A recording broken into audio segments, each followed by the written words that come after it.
Thank you for joining us for Pet Connect. I'm Tara Douglas. We have our available pet of the week that will start this morning. This is Charlie. He is 2 years old. He is actually our longest resident at the Sylacauga Animal Shelter. He is very people friendly. He is dog friendly, and we're just really wanting him to find a good home for the holidays. And with that said, please keep in mind if you are looking for a pet, a dog or a cat for your family for the holidays, please keep in mind that we have a full shelter, and we have dogs there, over 60 dogs. We have cats there. There are a lot of kittens and cats in foster care right now that are available. You can always find cats available at PetSense. We have 4 cages there. And certainly if you're thinking about that, look into to the shelter, look into Feral Dogs of Avondale Mill. You can call the shelter, you can contact Feral Dogs. You've got lots of ways to get information about the animals that need homes and that are available. Now we'll get to our special guest today. We have Virginia Kaufman. She is the owner of the new Yoder's Gift Shop in downtown on Norton. Virginia, thank you so much for coming on the show. Well, thank you for having me. It's a great morning. So tell us a little bit about who you are. I'm Virginia Kaufman. I originally lived in Elkhart, Indiana, and I have recently moved to Sylacauga to purchase a gift shop from Deb Hooley. And I moved here, I guess more or less I was in Troy, Alabama, thinking about buying a gift shop, or having one, and then I had a little pet too. I have Bubba's his name, and he's quite a mixture. And he's part Shih Tzu, part Corgi, part Pomeranian, and part Aussie. So he's quite a little handful at times. I bet he is. So what was it like? Well, first of all, you said you were at Troy, and yes, now you're in Sylacauga. What led you to Alabama in general, looking for my this husband new era? Recently had passed away, and I was bored. I was supposed to retire with him, but that didn't happen. So I moved. I just brought my motorhome down to Troy. I have a sister that was vacationing or wintering there at a campsite there. And so I just thought, well, I'll come down there because they told me to come down, and I had purchased a small motorhome, and I put my dog in it, and away we came. We come down, and then I did go down to Jacksonville, Florida. I have a daughter that lives down there. Okay. So, yeah. So you got some family that's closer than Indiana than around Indiana. here. Yeah. Now, with your dog traveling, tell us a little bit about what that was like with you looking around and coming down here and having your dog in the RV. And well, when you travel in an RV with your pet, you have to put them in a cage so that way they're secure, And my little dog, he did really good. He was quite small when I come. He was really only about 9 weeks old, and so he did really well. And hardest part was finding a nice spot for him to go potty on the road, because a lot of times it's just gravel and stuff like that. But it was cool. I mean, he was a good little traveler. He didn't cause any trouble or anything. But yeah, it's challenging. And then being at an RV park, you have little neighbors that are pretty close, and they have dogs, and sometimes he wants to bark or they bark, and then he wants to bark. So, but I really enjoyed it. It's a good companion. It was an adventure for him. Yeah, it was an adventure. And I would imagine a 9-week-old is pretty pliable. They can do whatever you need them to do. Because when we moved across the country, we didn't have an RV, so I think that would make it easy too. And so we were searching for, coming back home. It's like, okay, we've got to find hotels, and we have one dog that's 70 pounds, and hotels won't take 70-pound dogs. No.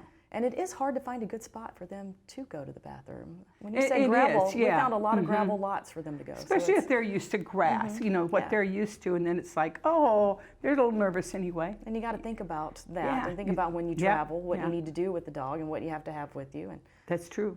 but you now have another dog. I do have another dog now. He is Bubba's brother, not the same litter, but the same parents. And so he's got a lot of the same markings. And that's a challenge also, having an adult, more of an adult dog, and then a puppy again. But they get along good. They fight over their treats like most dogs do. And I have to put one in a cage for that other one to eat, or else they just, you know, they're just cute.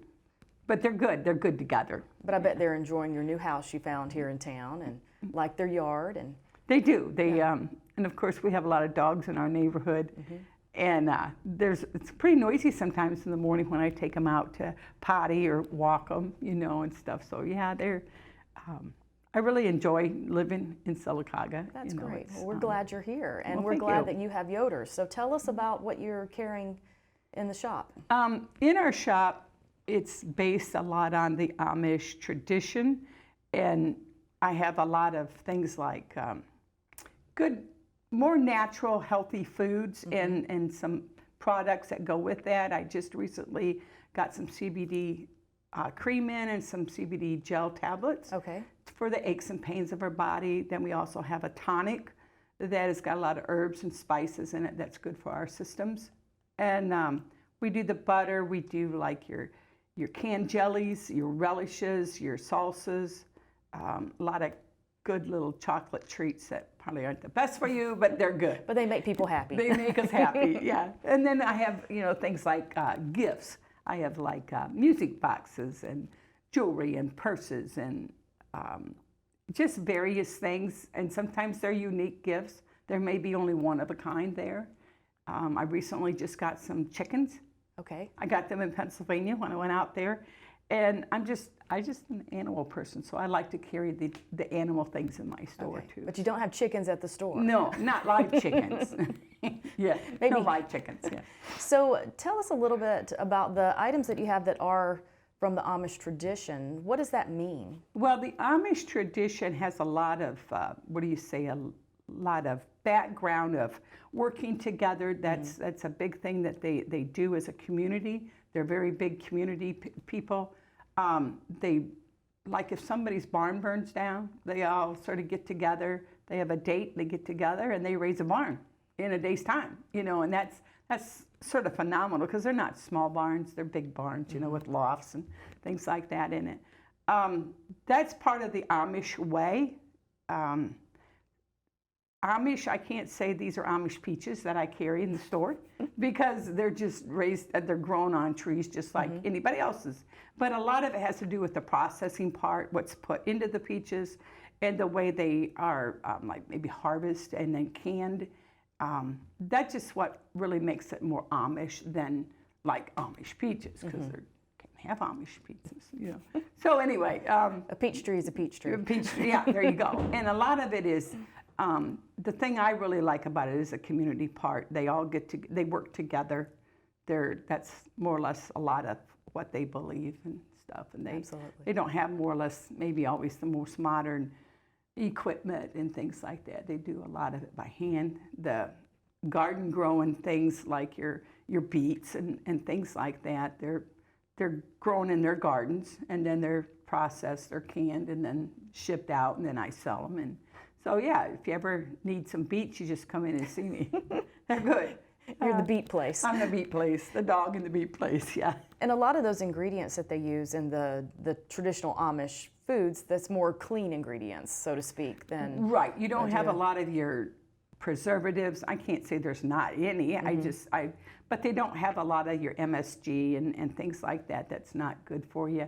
And that's part of the processing part of the Amish foods or whatever you call them. Yeah. And we certainly do love to tell patients that you're right there in downtown. Yes, you because you have delicious butter and you have great cheese and cheese, but also, you know, we talk to patients a lot about clean items to put in your body and how important it is, but also important to think about what you're putting on your body. And you have some great soap and deodorants and lotions that are also clean and safe and good for you in lots of ways. That's very true. Yes, yeah, we do have that too. Yeah. Now, where do you get your soaps? My soaps comes from the Amish soap comes from people that make the Amish soap. Okay, and that at times has come out of Pennsylvania. Some of it's come out of one of the Carolinas, and then now the goat milk lotion and soap comes out of Oregon. Okay. Bend, Oregon. Okay. You know, so I'm sure there's other places you can buy that stuff, but that's what I found, and then they would ship it to me, you know. It's sort of hard to pick it up, you know. Now, I noticed in your store that you have a lot of kitchen items. You have some items that would be great for baby showers. You have some... Yep, we have some neat baby things. We don't have like baby clothes per se, but we have some toys, and we have like baby books and things like that. And the kitchen utensils, we got a variety of things. We've got anywhere from frying pans to muffin pans, and then of course your spatulas, your spoons, your tongs, and salt and pepper shakers. We got lots of those. Yeah. If you need cheap salt and pepper shakers, just come see me. Maybe you can start carrying some dog and cat items too at some point. Yeah, I thought of that. I just have to find a good wholesaler for 'em, or for that, you know, and maybe you guys can help me with that. You guys might know more of the stuff about the dog stuff. We could certainly figure that out. We can, yeah. Absolutely. So are there any plans do you have any Christmas excitement going on around the shop? Or? Yes, we do. We have an open house coming up the first weekend in November. Okay. Sorry, I don't remember the date on that, but we do, and then we're going to have, we'll be decorated for Christmas, and then we're going to have lots of Christmas items out there. And so, yeah, just come in and look around. We're not Walmart, but we do have some unique items. Well, let's get your address out there, your hours that you're open. All right. My address is 107 North Norton in Sylacauga. And my hours are Monday through Friday, 10 to 5, Saturdays 10 to 3. Great. So looking forward to people coming in and shopping. Absolutely. Yeah. So make sure that when you're out for a shopping day, or if you're out looking for a gift for a baby shower or a gift for a friend, or just out for Christmas shopping, remember all of our local merchants here. And we've got Virginia right there in downtown, Yoder's gift shop. And certainly go in and see what she has. She has a lot of really nice items. And check out her food too. She's got some good Amish food there, or Amish traditional type of foods. But also, as I said, think about Charlie, who we showed at the beginning of the show. He is certainly a wonderful dog that's available. We've got his pictures up again. And contact, if you want to talk to anyone about the dogs or cats, call the shelter. You can get on the Feral Dogs of Avondale Mill's Facebook page. You can message them. You can also contact them through Gmail. It's the Feral Dogs of Avondale Mill at gmail.com. We also have an adoption event coming up this Sunday. I'm thinking of it as kind of a pop-up adoption event that they're having at PetSense. So we're having a lot of our foster cats and kittens at PetSense from 1 to 4 o'clock, I believe. You can definitely confirm that time on Feral Dogs' Facebook page. And we hope to get some homes for these homeless pets in this area. Thank you so much for joining us today. Join us next week. We'll have Terry Brooks and Patty Gamble. They're both volunteers and some of our leaders at Feral Dogs of Avondale Mill, and we will discuss some more specifics about things you can do to help the community and help the homeless pets in the area. Thanks for joining us.